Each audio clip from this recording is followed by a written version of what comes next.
ڈھلنے سے لے کر رات کے گہرے ہو جانے تک، یہ ہے ایک دوام صلاۃ۔ یہ آیت جو ہے اس کے الفاظ پر غور کیجئے، قائم رکھو نماز کو، لِدُلُوكِ الشَّمْسِ إِلَىٰ غَسَقِ اللَّيْلِ۔ سورج جب نصف النہار پر ہوتا ہے، ذرا سا ڈھل گیا مغرب کی طرف، یہ اس کا دلک ہے دلوک الشمس، اور جب غروب ہو گیا اور اس کے بعد رات تاریک ہو گئی، رات تاریکی کا پردہ خوب گہرا دبیز ہو گیا، تو یہ غسق اللیل ہے۔ یہاں سے وہاں تک تو نماز کو قائم رکھنا ہے، اس کی کچھ نہ کچھ کیفیت انسان کو محسوس بھی ہوتی ہے ذاتی طور پر، خاص طور پر سردیوں کے موسم میں دن چھوٹے ہوتے ہیں، تو پھر آپ کو معلوم ہے کہ ذرا سا سورج ڈھلا ہے تو ظہر بمشکل 1 گھنٹہ گزرے گا، 1.5 گھنٹہ عصر، پھر بمشکل 1 گھنٹہ سوا گھنٹہ مغرب، پھر گھنٹہ 1.5 گھنٹہ عشاء۔ اور اس میں جو شخص واقعتاً نماز کا پابند ہو، اس کے لیے تو مسجد کی آمد و رفت ہے مسلسل، گویا کہ وہ نماز ہی میں ہے۔ یہ تو ایسے ہی ہے کہ جیسے آپ نماز کے دوران بھی تو سلام پھیر لیتے ہیں نا، ابھی آپ نے 4 رکعت سنت کی ادا کر لی، سلام پھیر لیا، اب آپ نماز میں نہیں ہیں، اس کے بعد پھر اب آپ کھڑے ہوئے ظہر کی جماعت میں، پھر نماز میں آ گئے، اس کے بعد پھر سلام پھر گیا، اب آپ نماز میں نہیں ہیں، لیکن در حقیقت یہ پوری ایک نماز ظہر ہے۔ اسی طریقے سے وقفے وقفے سے مسجد سے نکلنا تو ہوا ہے، لیکن یہ کہ بعین ہی اسی تشبیہ کو سامنے رکھیے تو گویا کہ نماز مسلسل قائم رہی ہے دلوک الشمس سے لے کر غسق اللیل تک۔ اقم الصلاۃ لدلوک الشمس الی غسق اللیل وقرآن الفجر۔ خاص طور پر اب فجر کی نماز کا علیحدہ سے تذکرہ کیا گیا، اس میں چونکہ طول قنوت یعنی زیادہ دیر تک کھڑے رہنا، لمبی قرات، یہ گویا کہ اس کے لوازم میں سے، اسی لیے صلاۃ الفجر نہیں کہا اسے، وقرآن الفجر، اور التزام رکھو فجر کو قرآن کا، یعنی نماز میں قرآن مجید کو زیادہ سے زیادہ پڑھنا، زیادہ سے زیادہ اس کی تلاوت۔ ان قرآن الفجر کان مشہودا، مشہودہ کے بارے میں کئی تفسیری اقوال ہیں۔ فجر کے وقت کا یہ قرآن کا پڑھنا مشہود ہے، اور مشہود کے ایک معنی یہ ہے کہ قلب حاضر ہوتا ہے، استحضار ہوتا ہے، طبیعت تر و تازہ ہوتی ہے، تکان نہیں ہوتی، کسل نہیں ہوتا، رات بھر آپ نے نیند لی ہے، اب آپ فریش ہیں، تر و تازہ ہیں، تو آپ کے تمام جو قوائے باطنی ہیں، جو آپ کی فیکلٹیز ہیں آپ کے اندر، وہ بیدار ہیں، اور وہ گویا کہ اس کے لیے ریسیپشن جو ہے ان تمام چیزوں کا جو قرآن کے اندر سامنے آ رہی ہیں، اس کے لیے بہترین اور سازگار ماحول۔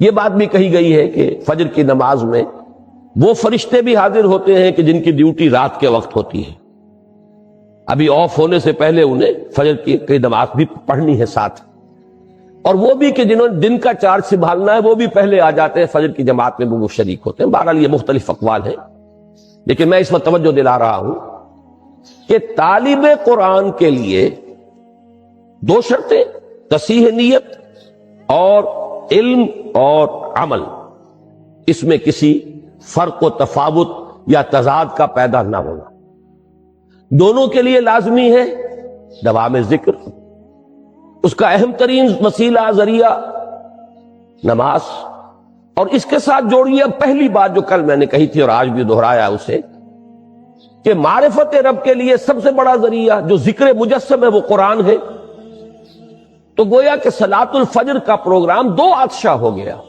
اب یہ صرف صلاۃ نہیں ہے، بلکہ اس کے ساتھ چیزیں جوڑ دی گئیں، جو مجسم ذکر ہے قرآن، اور جو ذکر کا سب سے زیادہ جامع اور بلند ذریعہ ہے، ان دونوں کو جمع کر دیا گیا، وقرآن الفجر ان قرآن الفجر کان مشہودا۔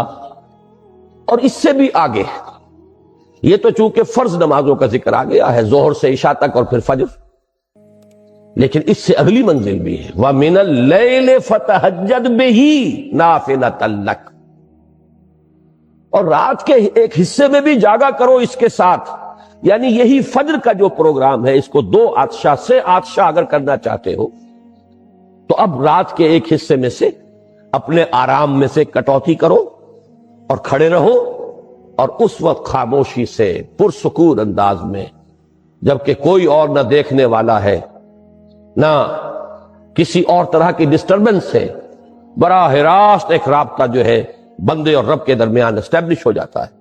اس وقت اسی فجر کی کیفیت کو اس وقت 2 آتشہ بلکہ 6 آتشہ کر کے اس سے استفادہ کرو۔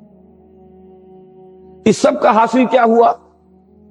اس سب کا حاصل وہ ہے جو اقبال کے اس شعر میں ہے کہ چوں بجاں در رفت جاں دیگر شود، جاں چو دیگر شد جہاں دیگر شود۔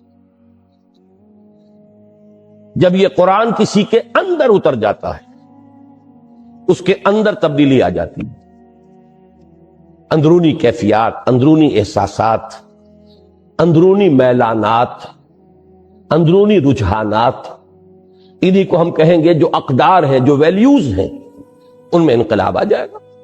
اور جب یہ انقلاب اندر سے آئے تو پھر یہ نہایت محکم، نہایت پائیدار انقلاب ہوتا ہے، اور بہت پرتاثیر انقلاب ہوتا ہے کہ ایک فرد کے انقلاب سے ایک عالمی انقلاب کا جو پروسیس ہے انیشیٹ ہو سکتا ہے۔ اس جیسے آپ کہتے ہیں کہ چراغ سے چراغ جلتا ہے، دیے سے دیا روشن ہوتا ہے، اسی طریقے سے ایک شخص کے اندر یہ کامل انقلاب، صحیح انقلاب، اب اس انقلابی پروسیس کو جو ہے انیشیٹ کر دے گا، شروع کر دے گا۔ اسی لیے کہا چوں بجاں در رفت جہاں دیگر شود، جہاں چو دیگر شد جہاں دیگر شود۔ اس جہاں دیگر شود کے 2 حصے ہو گئے، ایک تو اس کے لیے زمین اور آسمان بدل گئے، پہلے وہ کچھ اور نظریات تھے، اب کچھ اور نظریات ہے، پہلے نقطہ نظر اور تھا، اب نقطہ نظر اور ہے۔ تو فار دیٹ پرٹیکولر پرسن پوری دنیا بدل گئی، پوری کائنات بدل گئی۔ اور ایک یہ کہ پورے اس دنیا میں انقلاب برپا کرنے کے عمل کا بھی آغاز ہو۔ اب آئیے دوسری شے کی طرف، خادمان دین، ان کے لیے نماز کی کیا اہمیت ہے؟ یہاں بھی پہلے ہمیں ڈیفائن کرنا ہوگا خادمان دین سے مراد کیا ہے۔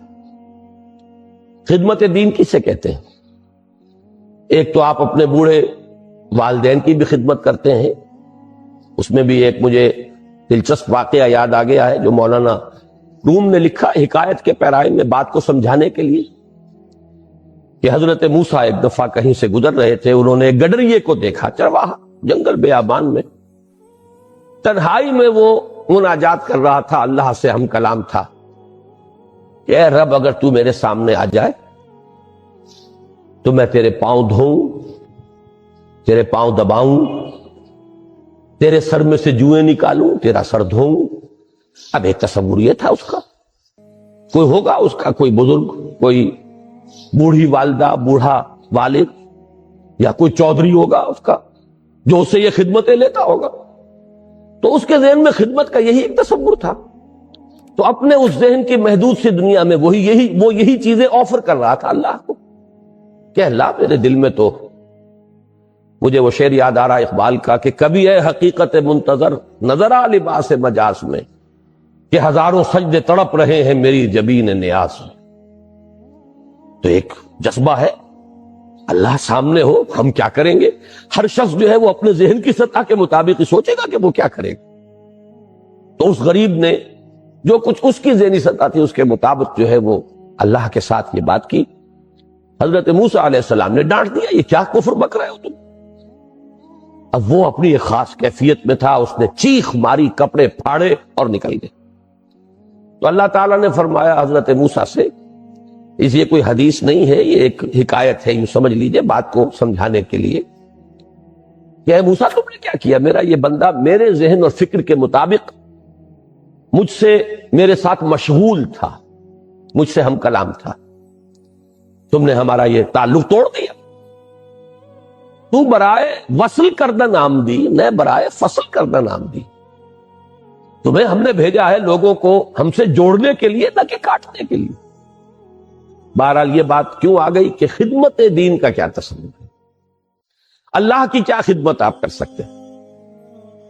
اللہ کے رسول کی کیا خدمت آپ کر سکتے ہیں؟ اللہ کے دین کی کیا خدمت آپ کر سکتے ہیں؟ اس لیے کہ اللہ اور اس کے رسول کے لیے لفظ نصرت تو قرآن مجید میں آیا، یا ایھا الذین آمنوا کونوا انصار اللہ، اے اہل ایمان اللہ کے مددگار بن جاؤ۔ کما قال عیسی ابن مریم للحواریین من انصاری اللہ، جیسے کہ عیسیٰ ابن مریم نے کہا تھا حواریوں سے کون ہے میرا مددگار اللہ کی طرف۔ تو نصرت قرآن، نصرت خدا و رسول، یہ تو قرآن کی اصطلاح ہے۔ سورہ حدید میں فرمایا وَلِيَعْلَمَ اللَّهُ مَن يَنصُرُهُ وَرُسُلَهُ بِالْغَيْبِ، اللہ دیکھنا چاہتا ہے کہ کون ہے اس کے وفادار بندے جو اس کی اور اس کے رسولوں کی مدد کرتے ہیں غیب میں ہونے کے باوجود۔ تو یہ نصرت خدا و رسول سے مراد کیا ہے، خدمت خدا و رسول سے مراد کیا ہے، اس لیے کہ اسی کا نام ہوگا خدمت دین۔ اس میں بھی دو چیزیں، جیسے کہ میں نے عرض کیا تھا کہ طالب قرآن کے لیے دو شرطیں ہیں، تصحیح نیت اور علم اور عمل کے اندر توافق، ہم آہنگی۔ اسی طرح خدمت دین کے دو درجے ہیں، ایک ہے دعوت دین، اللہ کا پیغام لوگوں تک پہنچا دینا، سوئے ہوئوں کو جگانا، نیند کے ماتوں کو ہوشیار کرنا، بھولے اور بھٹکے ہوئے راہی جو ہیں ان کو صحیح راستے کی طرف، ان نشاندہی کر کے صحیح راستے کی، انہیں اس راستے کی طرف بلانا، یہ ہے دعوت دین، اللہ کے راستے کی طرف بلانا۔ ادع الی سبیل ربک بالحکمت والموعظۃ الحسنۃ وجادلھم باللتی احسن، بلاؤ اپنے رب کے راستے کی طرف حکمت کے ساتھ اور اچھی نصیحت کے ساتھ، اور کہیں مجادلہ اور جھگڑا بھی کرنا پڑ جائے تو بھی بڑے خوبصورت انداز میں۔ کوئی ضدی آدمی ایسے بھی ہوتے ہیں کہ جن کے ساتھ ذرا مناظرے کا اور مجادلے کا انداز اختیار کرنا پڑتا ہے، لیکن اس میں بھی تمہاری طرف سے تمہارے طرز عمل میں ظاہر ہونا چاہیے کہ نہایت عمدگی کے ساتھ، خوبصورتی کے ساتھ۔ تو یہ جو دعوت دین ہے یہ خدمت دین کی پہلی منزل ہے، اور خدمت دین کی دوسری منزل اقامت دین، دین کو قائم کرنا۔ اسی کو ہم آج کل جو ہے ایک نئی اصطلاح کے حوالے سے تعبیر کر رہے ہیں، اسلامی انقلاب، پورے نظام کو بدل دینا۔ اس کے نظام میں اس وقت جو بھی قائم ہے، جو کجی ہے، اللہ سے دوری ہے، دین سے بعد ہے، ظلم ہے، ناانصافیاں ہیں، استحصال ہے، ان سب کا قلع کما کر کے جیسے کہ ایک فرد اللہ کا بندہ بن جائے، ایسے ہی پورا نظام اللہ کی بندگی میں آ جائے، یہ اقامت دین۔ اس کے لیے جد و جہد، اس کے لیے محنت، اس کے لیے جان اور مال کا کھپانا، اس کے لیے جہاد بالمال والنفس یا انفاق مال و بذل نفس۔ اب یہ اصطلاحات ہیں۔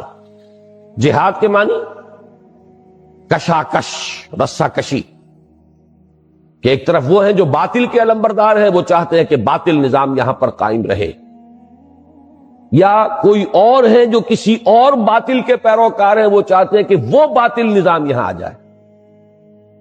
مثلاً اگر جاگیرداری اور سرمایہ داری کا باطل نظام چل رہا ہے تو خارج میں ایسے لوگ بھی ہیں کہ جو اس کو ملیامیٹ کر کے کمیونزم کا باطل نظام لانا چاہتے ہیں۔ تو دو قوتیں ہو گئی، ایک وہ جو سٹیٹس کو رکھنا چاہے، جو نظام ہے وہ رہے، جاگیردار اور سرمایہ دار تو یہ چاہیں گے کہ نظام بالکل بدلے ہی نہ، جیسا ہے ویسا ہے، اس لیے کہ ان کے مفادات اس سے وابستہ، انہیں وہاں مراعات ملی ہوئی ہے، ان کی حیثیتیں ہیں۔ جہاں قبائلی نظام ہے، قبائلی سردار جو ہے وہ کبھی نہیں چاہے گا کہ وہ نظام ختم ہو جائے۔ تو ایک قوت تو وہ ہے جو چاہتی ہے کہ جو نظام ہے وہ برقرار رہے، سٹیٹس کو، نو چینج واٹس ایور۔ وہ دفاع کرتی ہے وہ قوت ہر اس قوت کے مقابلے میں کہ جو کوئی کسی نوعیت کی بھی تبدیلی لانا چاہے۔ پھر یہ کہ تبدیلی کا بھی ایک دوسرا نقطہ نظر بھی موجود ہے، کمیونزم ہے، اس کے ماننے والے، اس کے چاہنے والے، اس کے لیے محنت کرنے والے، جد و جہد کرنے والے وہ بھی میدان میں ہیں۔ اب اس حال میں جو اللہ کے چاہنے والے، اللہ کے دین کے ماننے والے، اللہ کے دیے ہوئے نظام کو برپا کرنے کی جد و جہد کریں گے تو رسہ کشی تو ہوگی، کشاکش ہو کر رہے گی۔ اس کشاکش کے لیے قرآن مجید نے دو اصطلاحات استعمال کی ہیں، یا تو جہاد، اور جہاد میں دو چیزیں کھپیں گی، جان اور مال، تو جہاد بالمال والنفس، یہ ایک اصطلاح ہے۔ نمبر دو، انفاق کے معنی کیا ہے؟ کھپا دینا، خرچ کر دینا، جان کا کھپانا، مال کا کھپانا، انفاق مال و بذل نفس، یہ میں نے وضاحت کر دی اصطلاحات کی۔ تو گویا کہ خدمت دین سے مراد ہے یہ۔ اب اس کے لیے لازم ہے مسلسل جد و جہد، مسلسل کشاکش، مسلسل کشمکش، مسلسل قربانی، مسلسل مقابلہ۔ اس کے لیے قرآن مجید کی اصطلاح ہے صبر و مصابرت۔ یا ایھا الذین آمنوا اصبروا وصابروا ورابطوا واتقوا اللہ لعلکم تفلحون۔ اہل ایمان خود صبر کرو، ڈٹے رہو، جمے رہو، ہر نوع کی مخالفت کو جھیلو، تکلیف کو برداشت کرو، جو مصیبت آئے جھیلو، جو قربانی دینی پڑے دو، یہ ہے صبر۔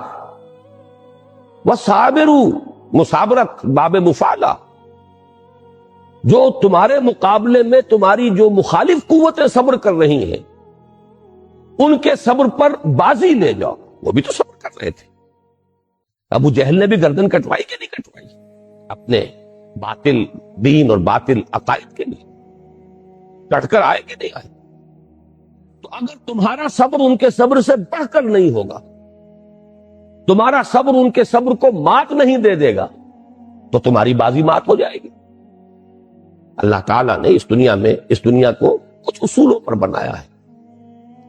اس کی خصوصی نصرت اور مدد اسی وقت آتی ہے جب اس کے بندے ثابت کر دیں کہ انہوں نے اپنا سب کچھ لگا دیا، کھپا دیا، انہوں نے کسی چیز کو بچا کر نہیں رکھا ہے۔ تو چھپا چھپا کے نہ رکھ سے تیرا آئینہ ہے وہ آئینہ کہ شکستہ ہو تو عزیز تر ہے نگاہ آئینہ ساز۔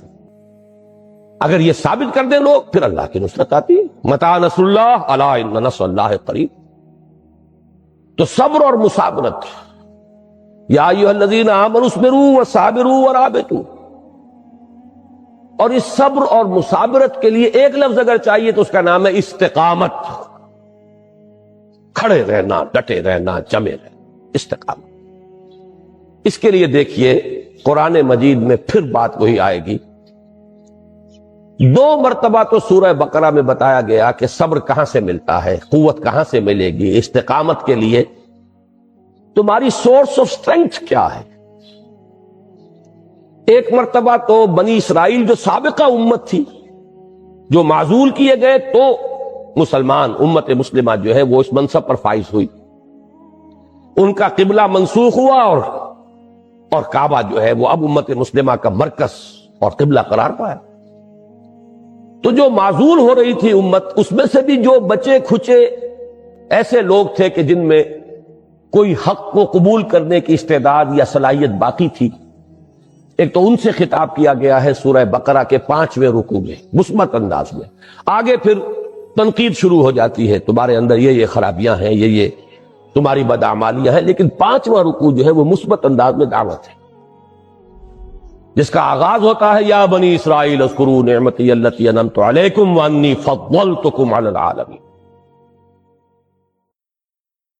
یا ایھا الذین آمنوا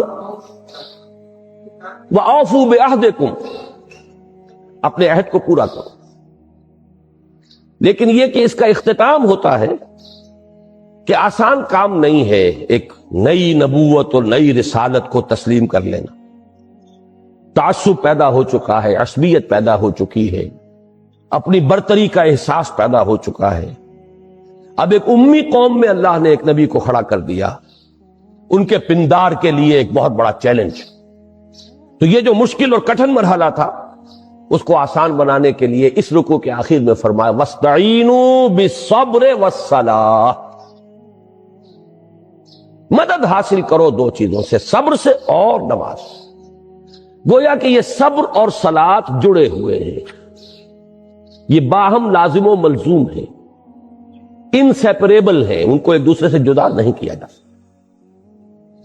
پھر اب غور سے سنیے، یہ ترتیب ہے۔ اس کے بعد آپ کو معلوم ہے تقریباً 14 رکوعوں میں ایک بہت ہی طویل فرد قرارداد جرم عائد کی گئی ہے بنی اسرائیل پر، جس کی وجہ سے تم معزول کیے جا رہے ہو آج۔ پھر بات آئے گی حضرت ابراہیم کی خانہ کعبہ کی تعمیر کی، اور پھر تحویل قبلہ کی، اور اس کے بعد اب جو نئی امت اس منصب پر فائز ہوئی، اب اس سے خطاب شروع ہوگا، یا ایھا الذین آمنوا استعینوا بالصبر والصلاۃ ان اللہ مع الصابرین۔ پھر وہی بات، اس لیے کہ دین تو ایک ہے، دین کی بنیادی تعلیمات ایک ہے، دین کی حکمت ایک ہے، دین کی ظاہری اعمال کی صورتوں میں کچھ فرق ہوا ہے۔ نماز کی شکل بنی اسرائیل میں کچھ اور تھی، ہمارے ہاں کچھ اور ہے، لیکن یہ ہے کہ جہاں تک حکمت، فلسفے، دین کے مقاصد، دین کی اساسات، دین کی فکری بنیادوں، ان کا تعلق ہے، یہ تو ایک ہی ہے، دین ایک ہی ہے ہمیشہ سے۔ تو دونوں جگہ پر، پانچویں رکوع کے اختتام پر فاستعینوا بالصبر والصلاۃ وَإِنَّهَا لَكَبِيرَةٌ إِلَّا عَلَى الْخَاشِعِينَ الَّذِينَ يَظُنُّونَ أَنَّهُم مُّلَاقُو رَبِّهِمْ وَأَنَّهُمْ إِلَيْهِ رَاجِعُونَ۔ اور 19ویں رکوع کے شروع میں خطاب اہل ایمان سے، امت مسلمہ سے، یا ایھا الذین آمنوا استعینوا بالصبر والصلاۃ ان اللہ مع الصابرین۔ اس کے علاوہ جو میں نے ایک آیت آج بالکل شروع میں پڑھی تھی، یہ سورہ عنکبوت کی 45ویں آیت ہے، لیکن اس سے زیادہ آسان پہچان جو ہے اس کی، وہ اس حوالے سے ہے کہ 21ویں پارے کی پہلی آیت۔ اس لیے 21ویں پارے کا نام ہی اس سے ہے، اتلو، پڑھا کرو، اتل ما اوحی الیک من الکتاب واقم الصلاۃ ان الصلاۃ تنہی عن الفحشاء والمنکر ولذکر اللہ اکبر واللہ یعلم ما تصنعون۔ اور یہ سورہ عنکبوت جو ہے نازل ہوئی ہے سن 5 نبوی میں۔ یہ سن 5 نبوی یوں سمجھیے کہ جب وحی شروع ہوئی حضور پر، تو اب یہاں سے پہلا سال جو ہے نبوت کا شروع ہو گیا۔ اس کے بعد تقریباً 13ویں سال میں جا کر ہجرت ہوگی، تو وہاں سے سن ہجری شروع ہوگا جو اب 1410 ہے۔ تو یوں سمجھیے کہ 1410 میں ایڈ کیجئے تقریباً 8 برس، تو آج سے 1418 برس جو قمری ہے، اس وقت وہ سورہ مبارکہ نازل ہوئی۔ اور یہ وقت وہ تھا جب کہ مکے میں شدید مصائب اور پرسیکیوشن اور تشدد اور تعذیب سے اہل ایمان کو سابقہ تھا، بری طرح مارا جا رہا تھا صحابہ کرام کو، بالخصوص ایک تو نوجوان جو اپنے بزرگوں کے رحم و کرم پر ہوتے ہیں، ان پر ڈیپینڈنٹ ہوتے ہیں، دوسرے غلام تو ان کی گویا کی ملکیت تھے، جو چاہیں کر گزرے، اپنی اولاد کو کوئی مارتا تو نہیں ہے، لیکن غلاموں کو تو وہ ہلاک بھی کر دیتے تھے۔ بلکہ حضرت یاسر اور ان کی اہلیہ حضرت سمیہ دونوں کو شہید کیا ابو جہل۔ تو یہ جو شدید دور تھا جس میں کہ صبر اور مصابرت کی بڑی سخت ضرورت ہے، ڈٹے رہنے کا، انسان کے صبر کا بڑا عظیم امتحان تھا، اس وقت یہ آیت نازل ہوئی کہ ان کیفیات میں صبر و مصابرت کے لیے تمہارا سہارا، تمہارے لیے سورس آف اسٹرینتھ، اس کے لیے ذریعہ کیا ہے، ہدایت کیا ہے؟ وہ کئی ہدایات ہیں، لیکن اولین ہدایت یہ ہے اتل ما اوحی الیک من الکتاب، پڑھو اس کو جو نازل کی گئی، وحی کی گئی تمہاری طرف کتاب، یعنی قرآن۔ وہ اقیم الصلاۃ، اور نماز کو قائم کرو۔ دیکھیے گویا کہ وہی بات ہو گئی کہ قرآن اور نماز کو جب یکجا کر دیا جائے تو اب یہ دو حادثہ ہوں گے، مجسم ذکر قرآن اور ذکر الہی کا جامع ترین اور بلند ترین ذریعہ نماز۔ جیسے وہاں تھا سورہ بنی اسرائیل کی 2 آیتوں میں، اقیم الصلاۃ لدلوک الشمس الی غسق اللیل وقرآن الفجر ان قرآن الفجر کان مشہودا ومن اللیل فتہجد بہ نافلۃ لک۔ صرف یہ کہ یہاں ترتیب جو ہے اس کے برعکس ہے، وہاں پہلے نماز کا ذکر ہے، اس کے بعد قرآن کا، یہاں پہلے قرآن کا ذکر ہے، اس کے بعد نماز کا۔ اتل ما اوحی الیک من الکتاب واقم الصلاۃ ان الصلاۃ تنہی عن الفحشاء والمنکر۔ یہ نماز بے حیائی کے کاموں سے اور منکر بدی کے کاموں سے روکنے والی شے، بشرطے کہ وہ نماز ہو، وہ محض ایک رسم نہ ہو۔ رہ گئی رسم ازاں روح بلالی نہ رہی، فلسفہ رہ گیا تلقین غزالی نہ رہی۔ اگر وہ نماز شعور کے ساتھ ہے، اپنی تمام باطنی کیفیات کے ساتھ ہے، اپنی تمام ظاہری قیود اور ظاہری جو اس کے آداب ہیں ان کے ساتھ ہے، تو اس کا لازمی نتیجہ یہ نکلے گا۔ اللہ تعالیٰ فرما رہے ہیں تنہا عن الفحشاء والمنکر، گویا کہ انسان کی ذاتی سیرت و کردار کی تعمیر کے لیے بھی یہی نماز سب سے بڑا ذریعہ۔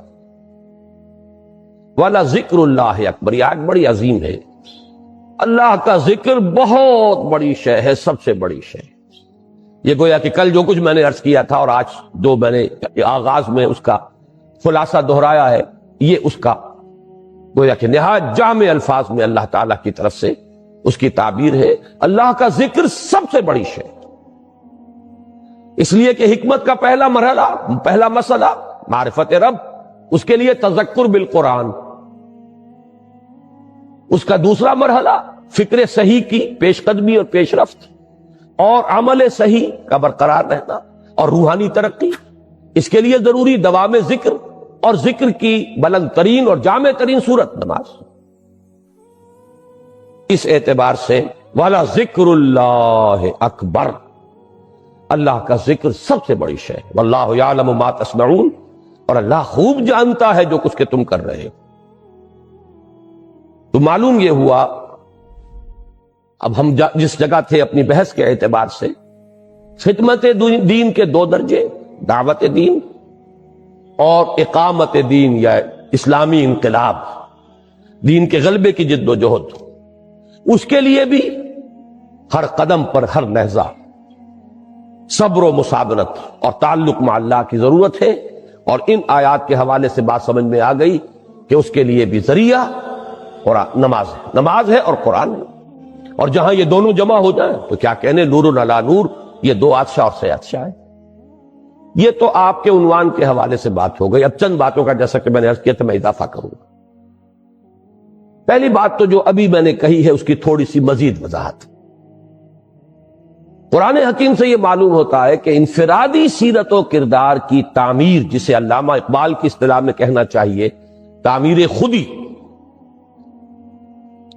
اس کے لیے جو پروگرام اللہ نے دیا ہے، اس کی جو اساسات ہیں، لفظ اساسات کو سمجھیے۔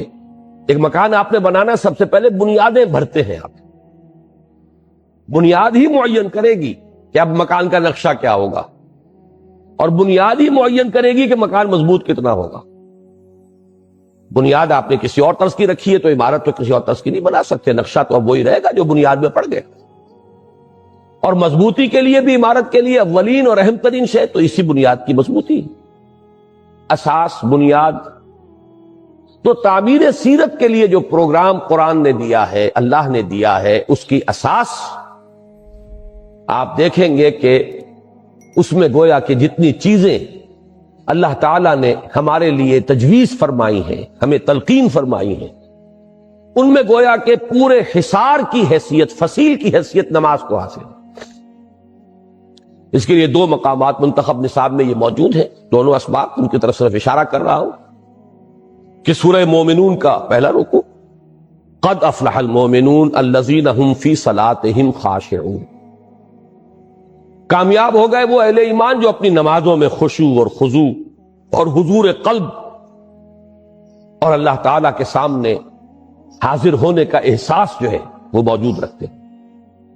اور پھر بہت سے اوصاف بیان کر کے آخر میں پھر فرمایا والذین هم علی صلواتهم یحافظون، اور وہ لوگ کہ جو اپنی نمازوں کی محافظت کرتے ہیں، پوری حفاظت۔